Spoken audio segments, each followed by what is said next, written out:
Hello friends, welcome to style cooking. நாம் இன்றைக்கி பார்க்க போகிற ரெசிபி என்னென்னு பார்த்தீங்கன்னா, ரொம்பவே சூப்பரான டேஸ்டான தேங்காய் சாதம் எப்படி செய்கிறதுங்கிறத தான் பார்க்க போகிறோம். வாங்க எப்படி செய்யலாங்கிறத பார்க்கலாம். தேங்காய் சாதம் செய்கிறதுக்கு நான் 1 கப் ரைஸை உப்பு போட்டு வேக வச்சு எடுத்து வச்சுருக்கேன்.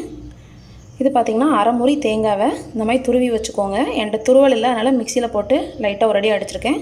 ஃப்ரெஷ்ஷாக உள்ள தேங்காவை எடுத்துக்கோங்க, ரொம்ப டேஸ்ட்டாக இருக்கும். தாளிக்கிறதுக்கு கடுகு உளுந்தம்பருப்பு, ஒரு 2 ஸ்பூன் வேர்க்கடலை, 1 ஸ்பூன் கடலைப்பருப்பு, கொஞ்சமாக ஒரு 10 முந்திரி. இது போடணும்னு ஒன்றும் இல்லை, உங்கள்கிட்ட இல்லைன்னா ஒமிட் பண்ணிக்கோங்க. கூடவே 2 வரமிளகாய், கொஞ்சமாக கருவேப்பிலை, கொஞ்சமாக இஞ்சியை ஃபைனாக கட் பண்ணி வச்சுருக்கேன். தேவையான அளவு உப்பு, பெருங்காயத்தூள், அப்புறம் தேங்காய் எண்ணெய் யூஸ் பண்ணி செய்யுங்க, ரொம்ப வாசனையாக இருக்கும். வாங்க இப்போ எப்படி செய்யலாங்கிறத பார்க்கலாம். இப்போ கடாய் சூடாயிடுச்சு. இதில் ஒரு 3 ஸ்பூன் அளவுக்கு தேங்காய் எண்ணெய் சேர்த்துக்கோங்க. தேங்காய் எண்ணெய் சேர்த்திங்கன்னா நல்லா வாசனை நல்லாயிருக்கும். இப்போது ஆயில் ஹீட் ஆகிடுச்சு. இதில் நம்ம கடுகு உளுந்தம் பருப்பு சேர்த்துடலாம். கூடவே வேர்க்கடலை சேர்த்து லைட்டாக வதக்கிக்கோங்க. வேர்க்கடலை வறுபட லேட்டாகிறதுனால அதை முதல்ல சேர்த்துருங்க. இப்போது கடலைப்பருப்பு, ஒரு 10 முந்திரி சேர்த்து கலர் சேஞ்ச் ஆகாமல் லைட்டாக வறுத்துக்கோங்க. அடுப்பை லோ ஃப்ளேமில் வச்சு வருங்க, அப்போ தான் நல்லா வறுபடும்.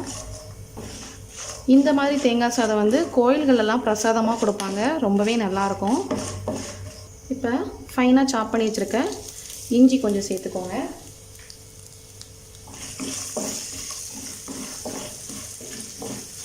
இஞ்சி லைட்டாக வதங்கணும். எடுத்து வச்சுருந்த கருவேப்பிலை, வரமிளகாவை சேர்த்துடலாம்.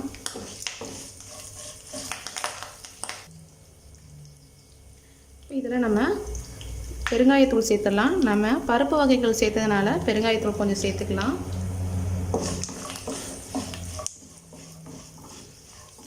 லைட்டாக வறுத்துக்கோங்க. இப்போது இந்த எண்ணெயில் லைட்டாக நம்ம துருவின தேங்காவை போட்டு கொஞ்சமாக வறுத்துக்கலாம். கலர் சேஞ்ச் ஆகாமல் லைட்டாக சேர்த்து வறுத்துக்கோங்க.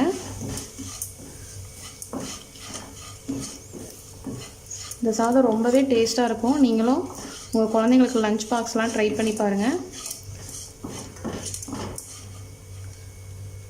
இப்போது நம்ம வேக வச்சு எடுத்து வச்சுருக்க சாதத்தை சேர்த்துடலாம். கூடவே கொஞ்சமாக உப்பு சேர்த்துக்கோங்க. சாதத்துக்கு உப்பு சேர்த்துருக்கேன். அந்த தேங்காய் எல்லாம் சேர்ந்து வரும்போது உப்பு சேர்த்தா நல்லாயிருக்கும். இது லைட்டாக கிளறிக்கோங்க.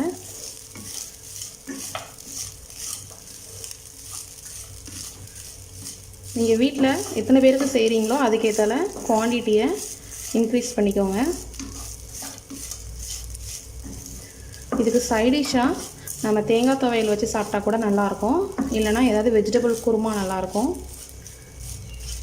உருளைக்கிழங்கு ஃப்ரை, இந்த மாதிரி எது வச்சுருந்தாலும் சாப்பிட்லாம். இது அப்படியே கூட சாப்பிட்லாம், ரொம்ப நல்லாயிருக்கும்.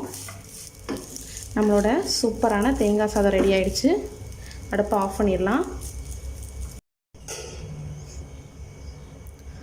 உங்களுக்கும் இந்த ரெசிபி பிடிச்சிருந்ததுன்னா நம்மளோட சேனலை லைக் பண்ணுங்கள், ஷேர் பண்ணுங்கள், சப்ஸ்கிரைப் பண்ணுங்கள், மறக்காமல் கமெண்ட் பண்ணுங்கள். தேங்க்யூ.